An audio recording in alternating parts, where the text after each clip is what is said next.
Okay, so the last part of this article, too good to be true.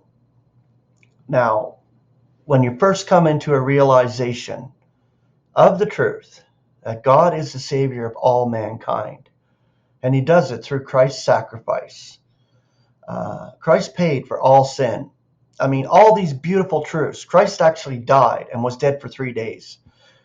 He was entombed and roused the third day. These beautiful truths, the evangel, when you first hear it, I know it was like that for me because a homeless guy brought it to me. Instantly, you think it's so good that it can't be true. You fight it. You fight it because the spirit in you tells you it's the truth. And you're like a kid in a candy store as far as spirit understanding. For myself, I was abused in the system and the institution, like a lot of us probably were as believers. And for us to just go after it right off the hop. I know I was excited. It was just like in spirit, I was just like, yeah, finally, I knew this was true, but it's almost too good to be true. This is the feeling for a lot of believers when they first hear it. And it can be tough, but it doesn't take long. For myself, I needed a confirmation.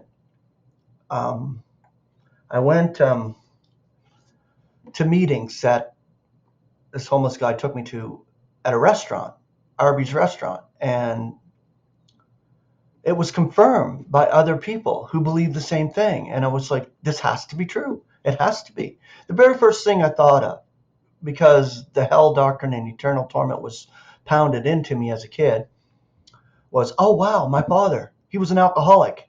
He was the most horrible guy ever, according to the world, would look at him. He must be going to hell, but they're saying God's going to save him. And that was the very first thing that I was excited about. Really, okay, so my dad and my family, who I have been estranged from growing up, they're all going to be saved. Amazing stuff. And this is the exciting part, when God actually gives you that full realization of what He's going to do with His creation. A matter of maturity, of course. We all went on a journey here to maturity. And for some, it takes a long time. For others, not so much. But this is the next part of my article anyway, too good to be true. I'm sure a lot of you out there can attest to that right away. It was like, wow, really? This is really real? Really, really real? Yeah, that's the instant reaction. I mean, I honestly thought the homeless guy was a Jehovah's Witness. I really did. I mean, because he showed me the emphatic diaglott, I think, as well, along with the concordant version. So, of course, like at first you question, but when God opens up your understanding and you really see it, then it's brilliant. And this is the start. This was the start of my path that God brought me through. So, amazing stuff. But anyway, with heartfelt gratitude and praise, we embark on our ministry of conciliation here. Conciliation, one-sided peace. Long before we are snatched away to proclaim it among the celestials, which is our allotment. We have a job to do there among the celestials. But in this administration, humanity spurns the gracious gift of our Lord's loving sacrifice. Again and again, our good news is treated with indifference and even contempt. The suffering we experience is bearable, for only thus may we know Christ and the power of His resurrection.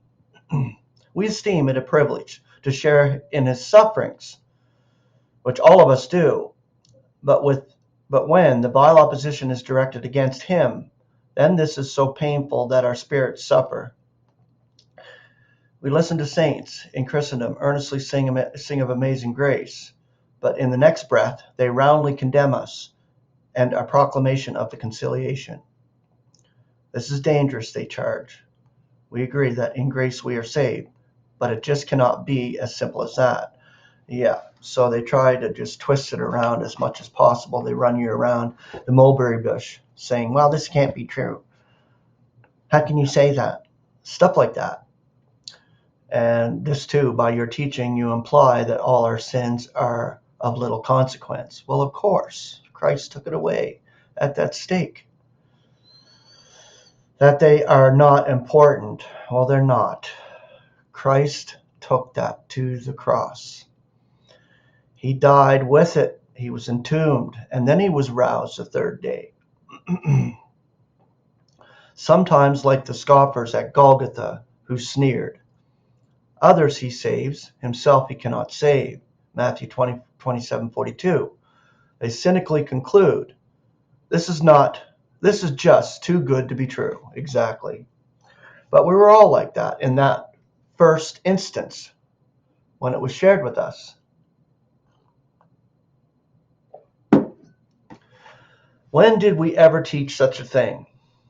When did we ever subscribe to the heresy that God is not judging the world? Now let God be true and every man a liar. Romans 3:4. We are justified gratuitously. We have God's own righteousness through the faith of Jesus Christ. And now, beyond all condemnation, no longer his enemies, we may be having peace. A great deal has been written concerning the love of God. Well might the Apostle Paul stress the paramount grandeur of the love. Above all else, this deep and unchanging affection of the Creator for his creatures is such that he yearns toward us and provides us with the most gracious means of comprehending the nature of this love by granting the tenderness and intimate relationship of parent and offspring.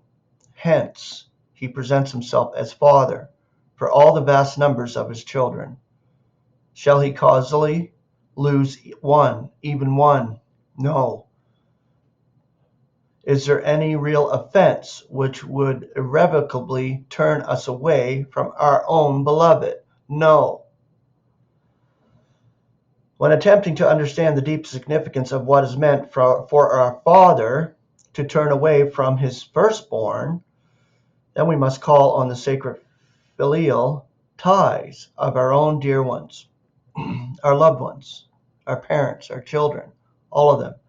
Corrupt and callous reasoning or philosophy resulting from the base influences without and within can never help us in this understanding. Here we are on the rare ground of love and faith, which alone will ensure that vital and precious trust. May we prayerfully grasp the necessity of evil as a background for the display of God's grandest glories and our perpetual praise of him. Only then will we be prepared to endure with thankful hearts all the trials and tragedies in the present, which he sends to us. All of mankind must learn to realize what God is to them by an actual experience of what it is meant to be without him. Then they will be able to give him the unforced unflow of their hearts.